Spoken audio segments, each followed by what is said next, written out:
This is Cybersecurity Today, and I'm your host, David Shipley. Microsoft reports increasingly sophisticated tax-themed phishing. A Minnesota cybersecurity and computer forensics expert faces questions about his credentials and an inquiry from the FBI. Australian retirement funds raided in cyber attacks that leave some customers panicked. With tax day rapidly approaching in the United States on April 15th and April 30th in Canada, criminals are once again ramping up their tax-themed phishing campaign volumes and sophistication. Microsoft's threat intelligence team is reporting that they've seen campaigns using QR codes and URL or web link shortener services, and they posted examples and thorough analysis, including images of the kinds of tax themes that they're seeing. These campaigns lead to phishing pages delivered via the Raccoon O365 phishing as a service platform, remote access Trojans, and other forms of malware. Example email subjects include: Notice, IRS has flagged issues with your tax filing, unusual activity detected in your IRS filing, and important action required, IRS audit. It's crucial to note that the IRS does not initiate contact with taxpayers by email, text, or messages on social media to request personal or financial information. Now, typically, this kind of campaign would be great to replicate with a phishing simulation to help people learn from experience in a safer way.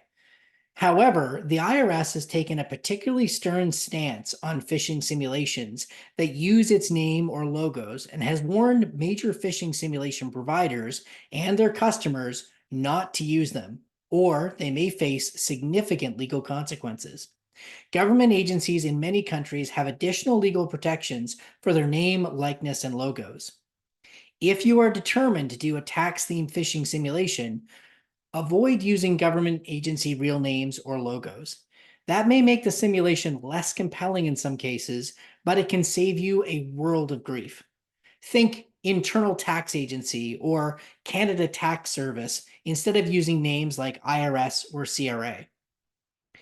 In past conversations with an IRS agent about this very issue, the agent explained that tracking down phishing simulations reported to them by recipients was taking away too much of their valuable resources from investigating real phishing attacks. Now, you may not agree with that take, but I can guarantee you that it's not worth getting into a fight with a US federal government agency. You can still educate your employees about tax themes, which can help both protect themselves at home and at work. Think about deploying educational modules, not just relying on phishing simulations, or having a lunch and learn virtually or in person and sharing the examples that Microsoft has provided.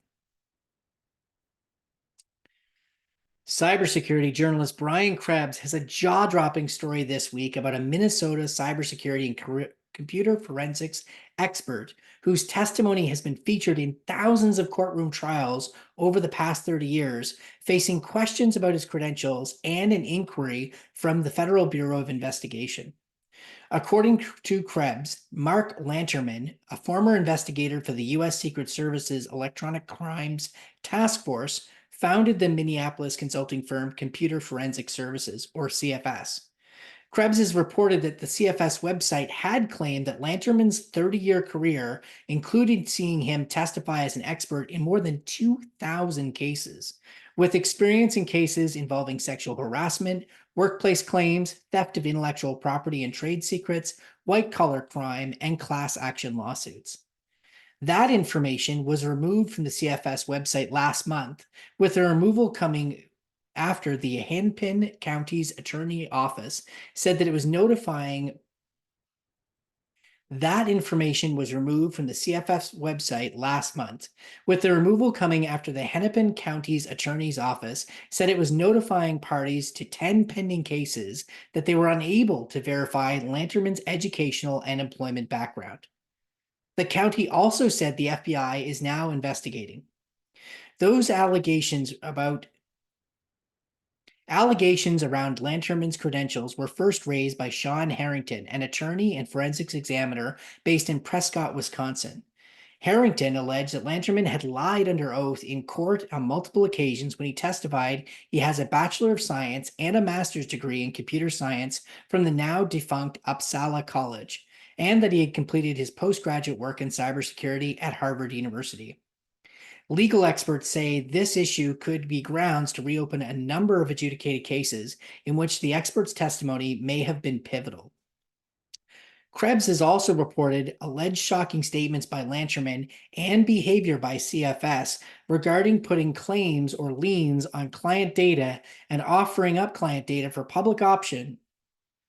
Krebs has also reported alleged shocking statements by Lanterman and behavior by CFS regarding putting claims or liens on client data and offering up client data for auction if invoices that clients had objected to weren't paid. This story could have massive repercussions and raises questions about the need for potentially professional standards bodies and reliable accreditation for cybersecurity expertise, especially when it's relied on by the courts. There's a reason why lawyers, doctors, and engineers, and many more have mandatory professional associations and regulations around their professional conduct. At a minimum, certain highly specialized roles like cyber forensics should absolutely be held to the same high professional standards as other fields. Several of Australia's largest superannuation providers have been swept up in what appears to be a highly orchestrated cyber scam, taking hundreds of thousands of dollars from members' retirement funds. Rest, Host Plus, Insignia, Australian Retirement, and Australian Super have all been flagged as targets. But so far, the biggest impact seems to be at Australian Super.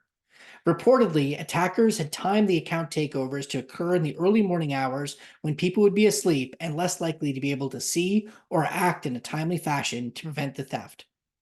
As the nation's largest super fund, Australian Super manages over Australian 365 billion, or about 223 billion US dollars, on behalf of 3.5 million members. In this breach, a handful of those members saw a collective Australian $500,000 or US $305,000 siphoned off. The fund says it's working with authorities to track down the missing money, but is yet to confirm it will fully compensate affected members. One significant question remains. Did the compromised accounts have mandatory multi-factor authentication on logins or fund transfer authorization?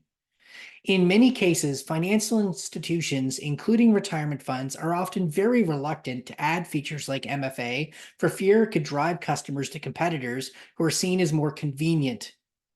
Additionally, absent any regulations to make financial services more secure and require MFA, many won't and will reduce their risk simply by holding customers accountable or liable for losses. This story is one of many that highlight the need for a shared risk and shared responsibility model between financial institutions and customers. Financial services providers must be required to offer MFA, and ideally, they should only allow customers to choose from MFA methods, not to be able to opt out completely from MFA. But even the best multi-factor authentication can still be socially engineered. That's where the customer comes in.